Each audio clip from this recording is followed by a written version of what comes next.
I keep my goals to myself, cause whenever I share it with folks, they get a look upon their face and their memory floats to a time where their goals and the stars ain't...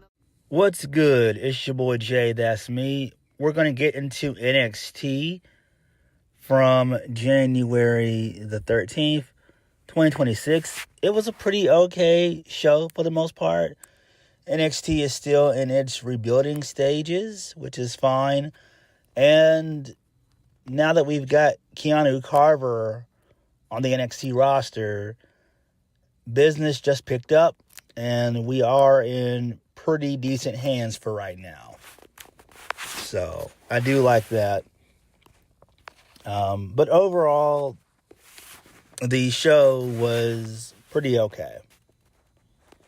So, we kicked the show off with Ava.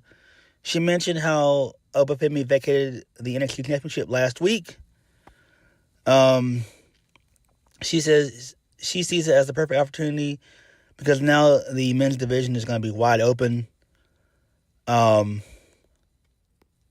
She said, whether you've been grinding at this for a while, or you feel like you've been overlooked, or just a new face, there's no better moment than right now. So Ricky Sainz shows up. He gets a pretty okay reaction of boos. He said that he ran the NXT Stand and Deliver main event scene right out the door, right out of NXT. And that's what you call an absolute hat trick. Javon Evans, Trick Williams, and Obafemi. Obafemi didn't want the rematch because the ruler's afraid. And Ricky said now this is his opportunity to get back what he never to get back what he lost, what he never lost. He said, we've got some real talented men standing around this ring. People who are future champions, but don't forget, but that's the future. All eyes are on Ricky Sainz right now. He's going to be a two-time NXT champion. So, Ava said she's not going to hand the title over to Ricky Sainz. In fact, she said on February 3rd, which is in 2 weeks from now, it's going to be a 6-man ladder match. Whoever climbs the top of the ladder and pull down the championship will become the new NXT champion. And there's going to be qualifying matches that will begin next week. So there was that. That ended the promo segment of that. And then a brawl ensues of the entire NXT men's division locker room. Keanu Carver shows up and beats everybody's ass. And he also powerbombed Brooks Jensen through the announce table, which was great. So this was excellent. So I do like this. However, we saw Joe Hendry in this thing, so I'm pretty sure he'll be added in. I know Ricky Sanchez is going to be added in. I know Keanu Carver is going to be added in. So those are 3 guys that are going to be added in. Probably Ethan Page will be added in as well. So you want to probably stick with 3 baby faces and 3 heels. So you got your 2 heels in Ricky Sainz and Ethan Page. Your baby faces in Keanu Carver and Joe Hendry. Maybe they'll add in Miles Bourne, maybe. I don't know. It seems like they're trying to push him. And maybe like a Josh Briggs, maybe. I don't know. But we'll have to wait and see. But that would probably be the lineup of the 6 guys competing in the ladder match. So there is that. That's fine. Keanu Carver kicks major ass. The guy is great. He's great. Moving on from that. This leads us into a backstage segment involving Mariah May. Involving Ava again. So she's talking to Robert Stone. Robert Stone informs Ava that Mariah May's in the building tonight, and she has a lot to get off her chest. Ava sarcastically says that she can't wait to hear what Mariah May has to say. Okay, that's fine. Who cares? Ava sucks as general manager. Moving on, this leads us into the first match of the night. Lola Vice defeats Kalani Jordan. Match was really good because these 2 women work well together. They're both good athletes. Lola Vice is great. And I think this is her year. So towards the end of the match, Kalani Jordan went for an O'Connor roll. She tried to use the ropes for extra leverage. The ref caught her in the act. So Kalani Jordan begins to argue with the ref, and this allows for Lola Vice to hit the 305 for the 1, 2, 3, and she wins. And then Lola Vice post-match says that she's coming after Izzy Dame and the NXT Women's North American Championship. That's fine, but maybe this will all lead to Lola Vice becoming NXT Women's Champion. I feel like she doesn't need to have the Women's North American Championship, in my opinion. I think she's beneath that, in my opinion. I think she's well above that. But it's fine. I mean, if she does beat Izzy Dame, that's fine. But I think that's going to go to Tatum Paxley. So I don't see Lola, beating Izzy Dame in that regard. Unless they do, which I hope they don't. But they might. Let's say they do like a triple threat match. Izzy Dame, Lola Vice, and Tatum Paxley. But I doubt they'll do that, though. So, moving on from that, this leads us into a vignette for Tavion Heights and Jasper Troy. They don't basically say anything. Moving on, this sets us up into Jasper Troy retaining the men's speed championship. He defeats Tavion Heights. He wins via the Black Hole Slam, what Abyss used to do in TNA. So that's how he wins. That's fine. Match didn't last for I think 2 minutes, basically. Lexis King got involved towards the end of the match. Lexis King attacked Tavion Heights, and he hit him with the drive-by. And he also hit the coronation for good measure. That's fine, but Lexis King hasn't really done much of anything in the last, basically, 2 years. He's been in NXT. He's been in NXT since 2024.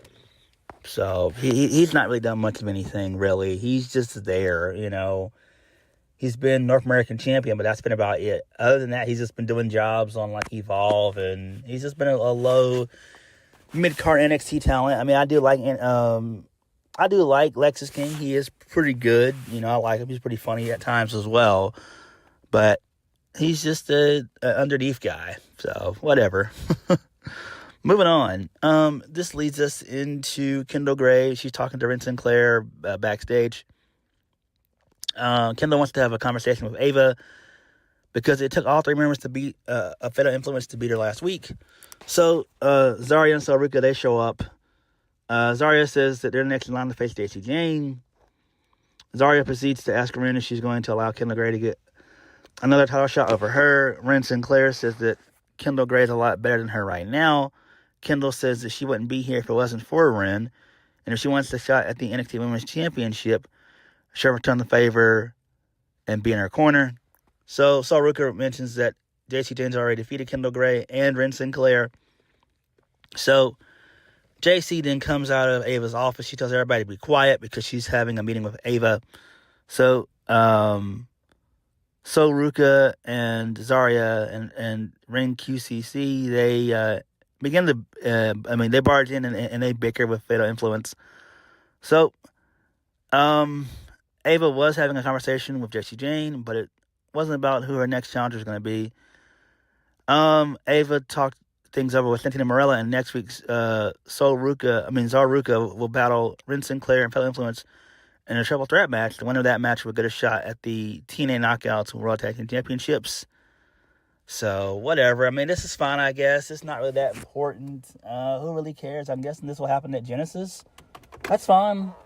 Well, no. No, my bad, because Genesis is actually this Saturday. I'm sorry. Okay, whatever, I guess. I mean, it's not important. Whatever. Who gives a damn about this shit? Moving on. So Lexis King, he runs into Chase U backstage. He said, did anybody see what he did to Tavion Heights? He said that it's majestic. Nobody messes with the king and gets away with it. So Andre Chase says he calls that a teachable moment of what not to do. So Lexis King says, wrong answer. And then Lexus began to talk about how wide open the landscape is in NXT. It's his birthright to become champion.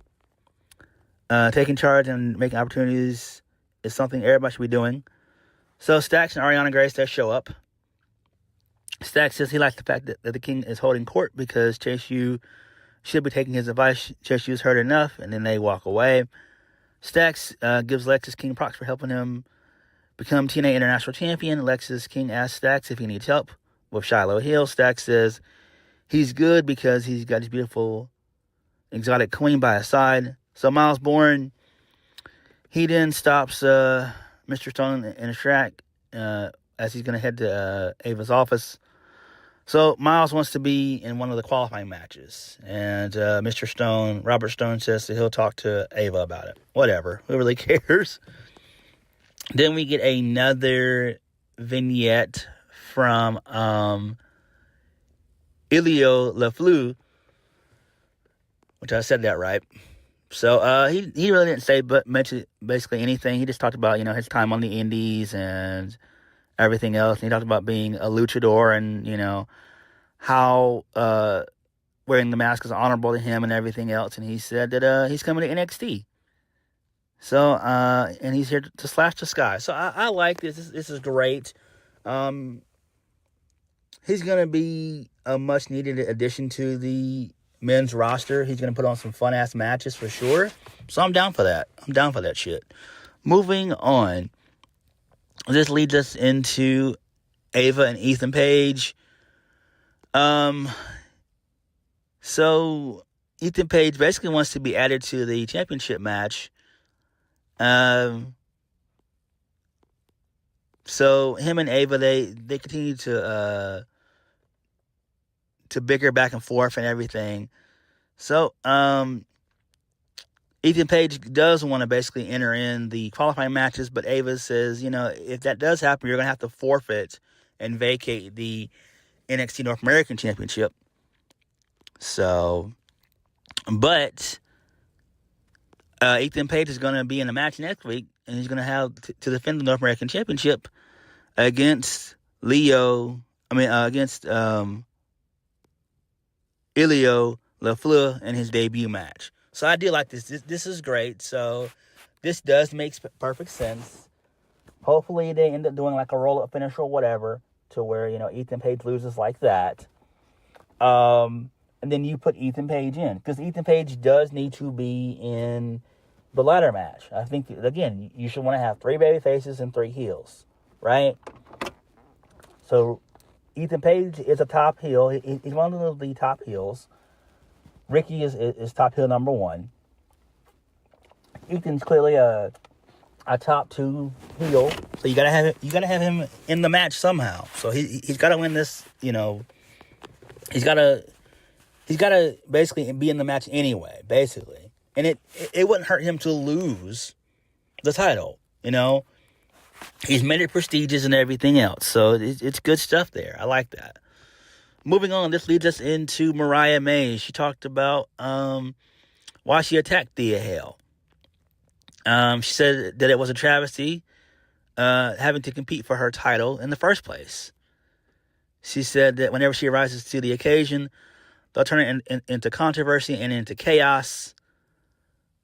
She was right where she was supposed to be, in the middle of the condensing. Then suddenly the narrative changed. Instead of answers, she got walked out of the building like she's the problem. She's gonna let everybody in on a little secret. When you're talented as she is, people don't always know what to do with you. They'll call you controversial. They'll debate about you on commentary, and you'll whine about every little thing that Mariah does wrong, and you'll be willing to admit the obvious that Mariah May is the standard. She's the most complete woman in NXT. She says that Ava wants to go on about the future. We need something new. No one compares to the glamour. She's the moment. She said that she didn't lose control last week. She lost patience. She lost patience with a system that doesn't know how to exist when things aren't convenient. I love that line right there. The minute she stepped out of line, the minute she'll do something. So the girls can fight over scraps of attention. I let them. The fact is, in fact, I even let them borrow some of her shine, because every story ends with in the same truth. There are stars, and there are women who spend their careers. So sexy Jaida Parker shows up. She gets a really good reaction. So, Jada she didn't even get to say a word, basically. So she said, didn't you hear me talking? And then her and Mariah May get into it. And then Jada beats Mariah May's ass, and then she hits a hypnotic to cause Mariah May to fall out of the ring, which was great. So I did like this. This makes sense. So clearly, I'm down for the Mariah May Jaida Parker feud. That's gonna be fun as shit. So I'm down for this. Jaida Parker being a babyface is great. You know, Jada's good. I like Jada. I've always been a fan of her. She's not just beautiful, but she can also go in ring. And this is going to be fun here. This is going to be some really fun shit here. So I'm digging this. This is great. Then we get a Shiloh Hill vignette. He didn't say much of anything. Who cares? He talks about like Christmas and all the dumb shit he used to do around that time frame. Dark State, same thing. Who cares? They just talked about some nonsense of what they did in 2020. What they did last year, and how in 26 is going to be a year of domination. I don't care about Dark State. Dark State is garbage. They're fucking garbage. Moving on, this leads us into Stacks. He retains the TNA International Championship. He defeats Shiloh Hill with the help of Ariana Grace. He wins via a inside of cradle roll-up. So that's fine there. Who cares? They did the broken tooth spot again, which was kind of funny. So I do like that. So there is that. Moving on, this leads us into Izzy Dame. She cut a promo, and she says that she's the new NXT Women's North American Champion.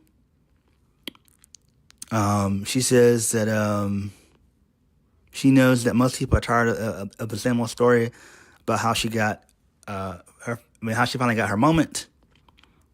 She said she could talk about how funny it is, how happy everybody here was when she lost to Tatum Paxley last week. She said, now I can ask why, because what exactly did you guys think that she was going to do after that loss? Cry, go to the back and hide in the shadows and wait for another chance? That's what all of you would have done. She says one thing about her is that she doesn't waste her losses. She studies them. And while every other woman in the back sits there and feels sorry for themselves, she's watching, learning, figuring out exactly how this place run, who panics, who folds, who's delusional enough to think that emotion is a strength instead of weakness. I like that. Then she put over the culling and the mistakes that they made in the past. She said that she engineered her opportunity, designed the outcome, and because of that, she's now a champion. Everybody wants a piece of Izzy Dame. She says she's going to put Lola Vice on notice. And then she continues to run down Tatum Paxley.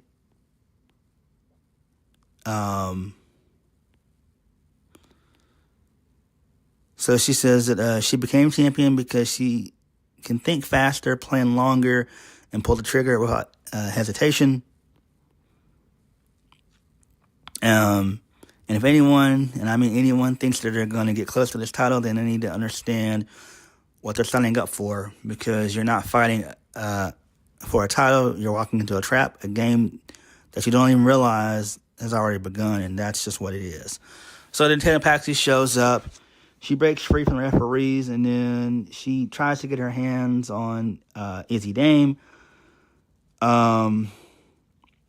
which he does, and then Izzy Dame's able to retreat to the outside, and then Tatum Paxi punches one of the refs. Okay, that's fine. This makes perfect sense. This continues their feud. I'm guessing they're going to end up doing Tatum and Izzy probably at Vengeance Day. Or they might do it on the February 3rd show. Don't know. Either or, in my opinion, will be fine.